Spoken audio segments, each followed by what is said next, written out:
Accident by NTSB Member Todd Inman, I-N-M-A-N, and accompanying him is investigator in charge Albert Nixon, N-I-X-O-N.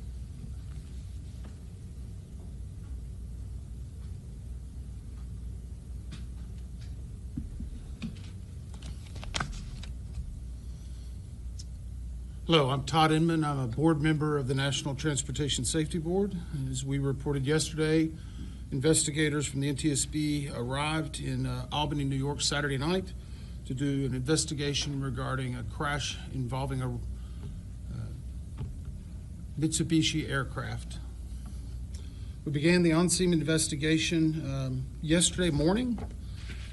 So before I actually go into the investigative update, again, on behalf of all of the NTSB, our sincere condolences to those who lost loved ones in this crash. It's truly a tragedy, and we hate that for the families. It's never an easy thing. So our thoughts are with them, very much so. Our family assistance group has been working to assist and inform the families and survivors. They'll continue the support throughout the entire investigation. Max Green, who's leading that, is with us today. And in fact, Max and I have just finished about an hour and a half ago a briefing for the family members of the similar information that I'll be briefing you. We want to go into a little bit more, since this is our second day of explanation of the NTSB's process and parties. We've been using this practice for about 30 years. We offer the party status to those government agencies, individuals, operators, government officials that may have experience or been a part of this accident. We conducted a organizational meeting, as we said yesterday, and established the parties. They are primarily the same in that it's Honeywell, the engine manufacturer, the Federal Aviation Administration, NACTA, which represents the air traffic controllers, and we also have one clarification. Due to the Mitsubishi aircraft being manufactured in Japan under the International Civil Aviation Operators, Annex 13, we offer accredited status to the Japanese Safety Board to be a party to this investigation, and through that accredited status, the manufacturer, Mitsubishi, will be considered a technical representative to the overall party structure. It's a small nuance, but we wanted to clear that up from yesterday to make sure we had the right language. We began to put together a multidisciplinary set of groups to investigate every accident of this investigation. The team is being led by Albert Nixon, who is here with me now as the investigator in charge. Albert is a 12-year veteran of the NTSB and over 30 years in aviation in general. He's out of our Phoenix office. He's also a certified airline transport pilot, one of the higher ratings. So he's been pulling together a really good team to help us work through this. To give you a little bit of update about what we've been doing and how we've been doing that. As of this afternoon, we've had our drone and UAS team in. They've done a full aerial view and mapping of the entire wreckage location and the surrounding area. They completed those activities about 2 hours ago. And they have a lot of good imagery that we believe will be very helpful for the post-impact inspection and evaluation. We've also conducted additional video and photo documentation of the scene and surrounding areas. And I want to call out again Columbia Sheriff's Office. They provided us with over 1,000 images post-impact of what occurred and how the plane was found. That will be very helpful for us, as some of the items in the wreckage had to be moved for the extraction of the passengers. So those are very helpful details, and they've been very accommodating from not only having a command post, but security on the scene. So the community's been very welcoming and helping us in this overall investigation. We brought in a team of air traffic control specialists who have assembled. They've begun interviews. They're doing those interviews in the Albany Air Traffic Control Tower, which was controlling the aircraft at the time. We are beginning the interviews. Those will go on for the next week. We'll be interviewing every one of the controllers that were involved in the entire flight and making sure that we're getting all the details along with the management. The FAA has brought an air traffic control manager from Harrisburg, Pennsylvania in to help facilitate. The reason for Harrisburg is it's a similar sized tower that does similar operations, so we want someone who can assist us as a technical expert that was not in the tower itself. It's a normal and customary part of our practice. We pulled a number of pieces of equipment from the actual aircraft itself, and these are going to be the avionics that had been upgraded. So we've secured a large number of those. Some of them are damaged. None are in its pristine state due to the force of the impact, but we do believe that they may be helpful in whenever we get them to the laboratory to being able to determine whether they were working and the accuracy and the level to that. From that, we've also secured multiple memory cards, and those are being sent right away now to our laboratories in DC, where we have a team of experts that do recorder device and downloads, and once they get there, we'll have a better idea of what additional granular data they will provide. But we were very happy to have pulled those additional memory cards. We have begun the prepping for the engines, and they are being transferred. They will ultimately be torn down in Phoenix, Arizona. And so we anticipate a full tear down of both of the engines, and Honeywell obviously is working with us very closely on that. Aircraft recovery experts have arrived on scene. They arrived a few hours ago. They're currently working on the extraction of the aircraft itself. We anticipate this will be concluded by tomorrow evening, at which point the wreckage will all be moved to a secure facility in Massachusetts, where part of our team will relocate in order to do a more thorough examination of the aircraft itself and the structure. We've also received from the FAA ADSB data.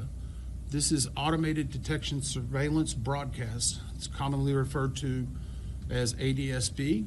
We have received that data from the FAA, and that gives us a much greater fidelity of information regarding altitude, speed, location, trajectory. It will be overlaid with a number of the other parts of our investigation, including the air traffic control radar information. As part of the FAA review, we will also be doing video replays of the actual ATC or air traffic control scopes that were being seen at the time. And we'll also be looking at the low altitude alert that was presented to the air traffic controller screen that we mentioned yesterday. Here's a few things that we know about the actual flight itself. For this aircraft, it was the second flight of that day. It had taken off at 9:30 a.m. Eastern Daylight Time from Norwood Memorial and arrived at White Plains at 10:19 a.m. It then departed White Plains at 11:34 en route to Columbia Airport before it was lost on air traffic controller screens and subsequently found in a post-impact crash. We're at the location that we found it. Automated weather at Columbia Airport was recorded 4 minutes prior to the actual accident. And I'm going to make sure I clarify this. It was at the airport. The crash scene is approximately 10 miles from the airport. So there can be a slight variance between the airport and what was experienced at the crash scene, but it would be fairly consistent. And we're actually going back out and looking at other reporting stations en route to make sure we're providing the best investigative picture of all the information. Automated weather at the Columbia Airport 4 minutes before the crash indicated a minimum ceiling of 400 feet AGL. Wind from 10 degrees at 8 knots, a temperature of 37 degrees with a dew point of 36 degrees Fahrenheit. Relative humidity was 93%.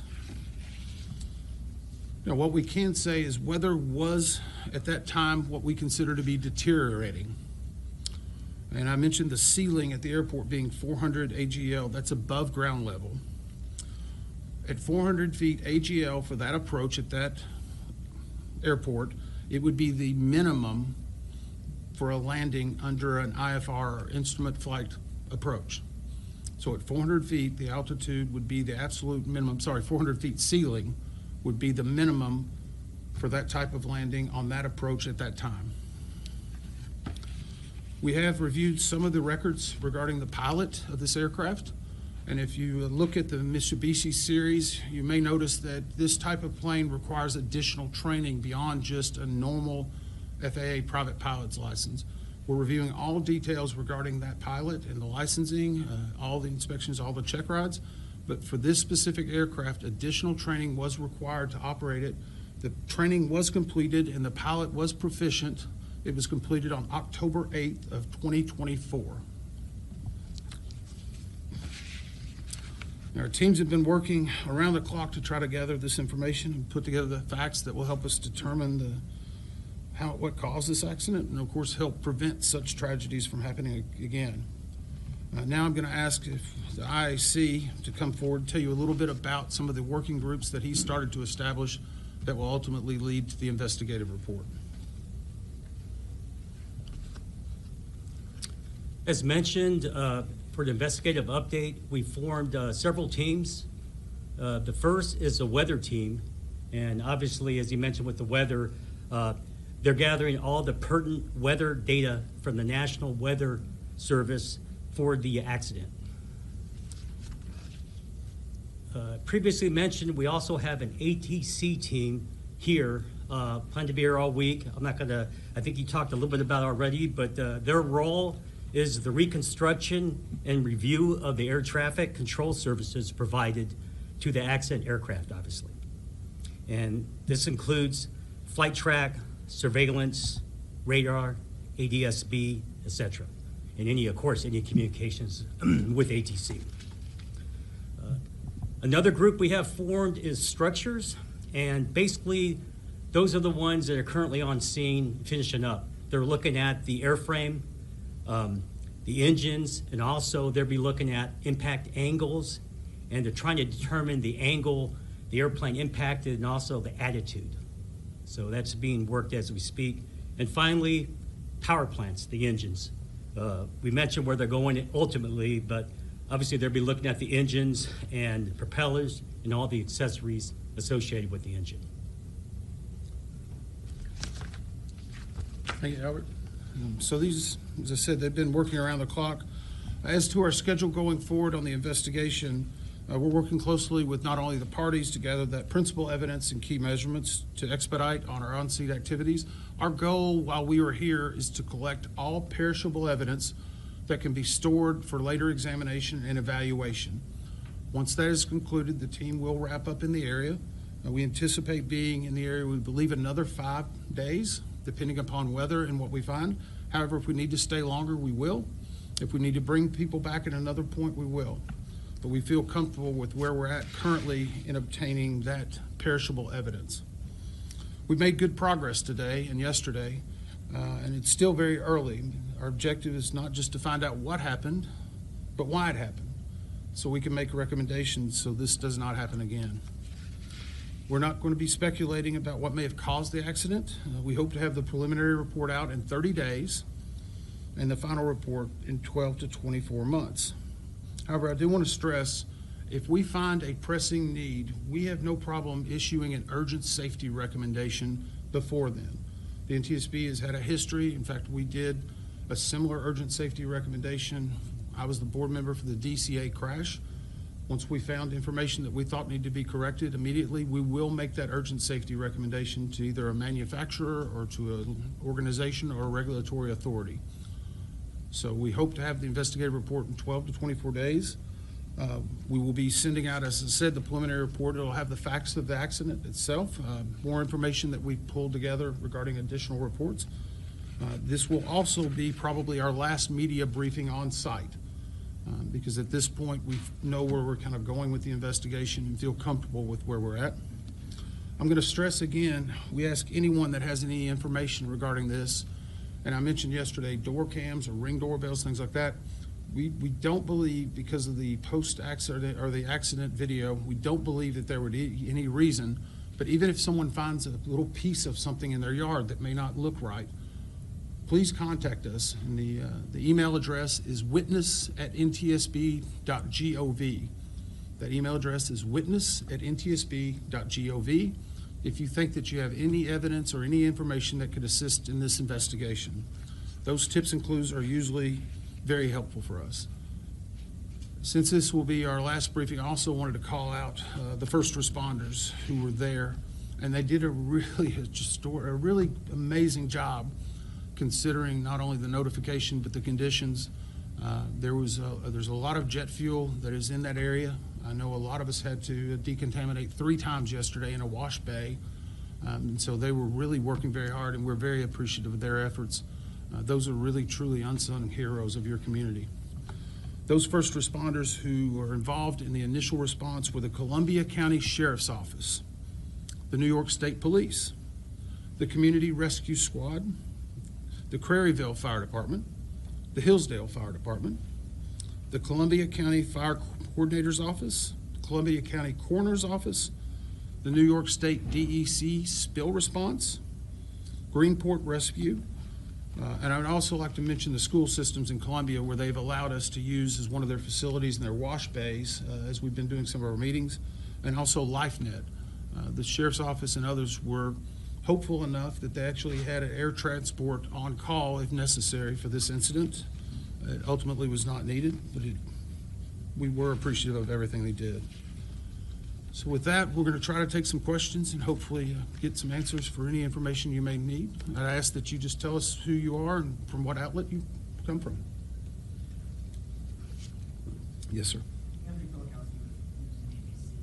We asked last time about the airworthiness ticket that was first in 1985 and then it was updated in 1995. More information is usually only done if there's something significant that happens, if it's a crash or anything like that. Can you give us any insight into that airworthiness ticket today? So the question was about airworthiness ticket, and we did take that back, and we've had a discussion with the Mitsubishi representative. Of our initial review, we feel comfortable that that plane should be flying. We see no issue with that, especially with its inspections. We do know that occasionally when an airworthiness ticket is opened up at an original delivery, it sometimes creates one airworthiness certificate, and sometimes you can have either a major upgrade or a change in the aircraft. It can be several other reasons. So one of the other things that we're actually doing is going back through every maintenance record for the entire life of that aircraft. We're pulling together every inspection. We will most likely talk to anyone who did work on that plane recently. We will also talk to anyone who may have done any check rides or anything in regard to follow-up maintenance on it. But we are feeling good about the specificity of the information we're receiving. Because of the sale that occurred last year, there was a lot of updated information, and there were several reviews from different regulatory authorities. So I appreciate it. Other questions? Yes, sir? You mentioned that the pilot would need additional certification in order to fly a plane like this. If you can go into a little bit more details about what type of certification that's needed, or what type of training or education that's needed. So the question is about basically additional training regarding this type of aircraft. The Mitsubishi, this is a twin propeller turboprop. It is what operates what I would say at a very high speed, close to jet speed. So it's a very agile, high performance type of plane, even though it's registered as a turboprop. Over the course of investigations, the NTSB has found and made recommendations, specifically making sure that an operator has an additional level of expertise beyond just a standard private pilot's license and possibly a certification under, say, a piston single engine. And so through those recommendations and working with industry and regulators, that is now a requirement for that additional training. I believe it's around 8 to 10 hours specifically to that aircraft, but we do know that we verified that this owner and operator, and we have confirmed the owner is the same person as the operator, that this owner and operator went through that training and was fully certified to be on that aircraft and flying it. Follow? Yes, sir. 8 to 10 hours of flying time? So the question was 8 to 10 hours of flying time. I don't know the specifics of that. I know it's specific to that airplane and that air structure. I don't have that training curriculum at that time. I do know that it was, as I said, a suggestion from the NTSB and others, and that we closed that recommendation acceptable. So we felt comfortable with the action that was taken by the manufacturer and the regulator to ensure that the training would be adequate for that type of aircraft. Other questions? Yes, ma'am. Hi, Mitsubishi MU2B. Mhm. Question about the year manufactured in 1985, then the year that it was certified to be safe to fly was 1995. Anthony touched on this. Is it normal for there to be a 10-year gap between that time, and then also that you said it should have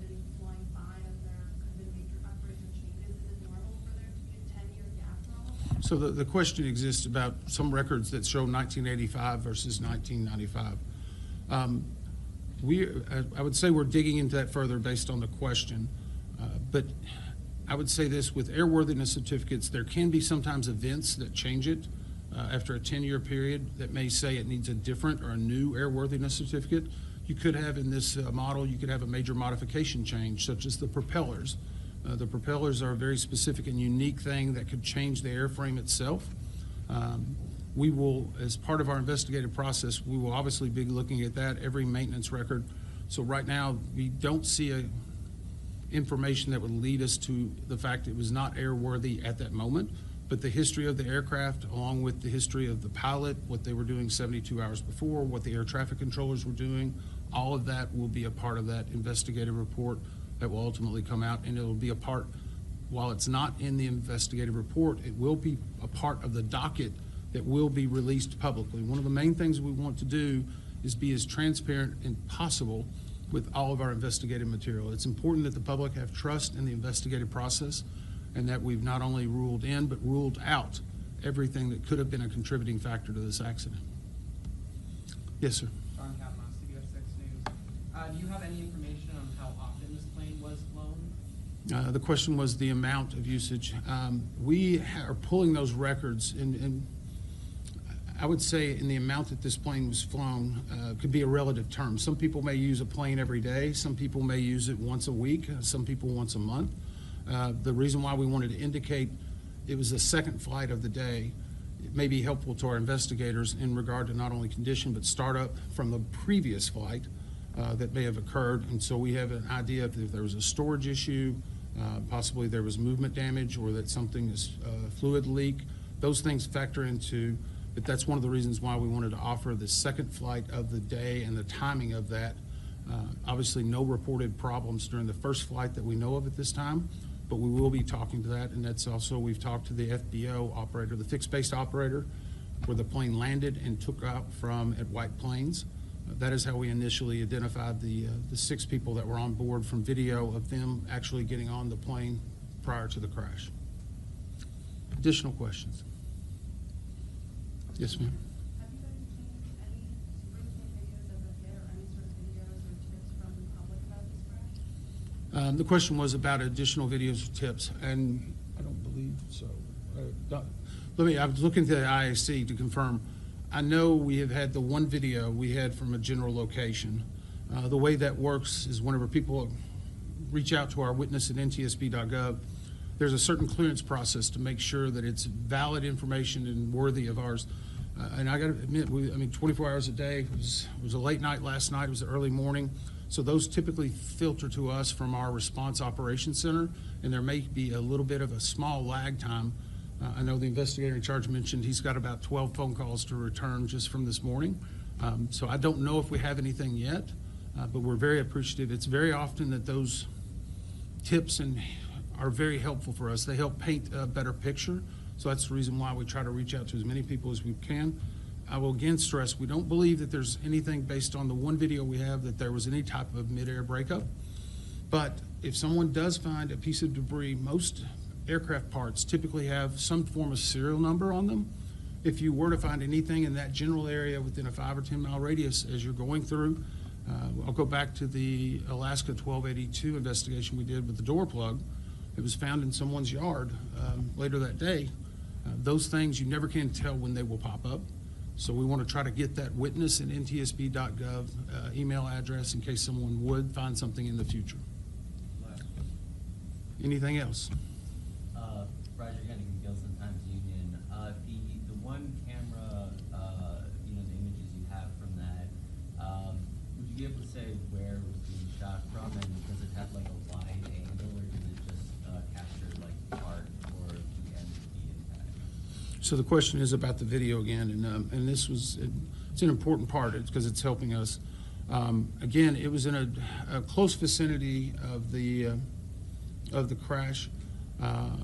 The exact frames per second, I would say, cause a little bit of a skipping. You can see the initial plane come into the frame, and then there's a good clear image of what I would call the profile, the full profile If you can imagine seeing a picture of a plane on the side through a certain angle, you're only seeing that side. You're not able to see everything across it. So if you can imagine a picture coming across at a full profile, that lets us know, and that's the reason why we have a better degree of confidence that there was not some type of specific breakup. And so that picture actually helped us. And then from there, it jumps down into the impact. And the impact, of course, had a large amount of, I would say, debris that came up from it. So those are the specific frames that we're looking at. And that was, again, very helpful.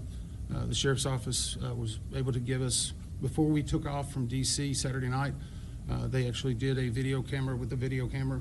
We actually flew in one of our people from our CIO's office, an IT specialist, specifically to help us with this, but more importantly, they were at the location whenever we were able to obtain the actual master copy. And so that's the reason we brought in a CIO person. We want to make sure we're investigating every possible aspect of this incident. We appreciate your time. Again, our thoughts and condolences definitely for these families that are affected. We'll look forward to bringing out the preliminary report to you in 30 days. Thank you. Thank you.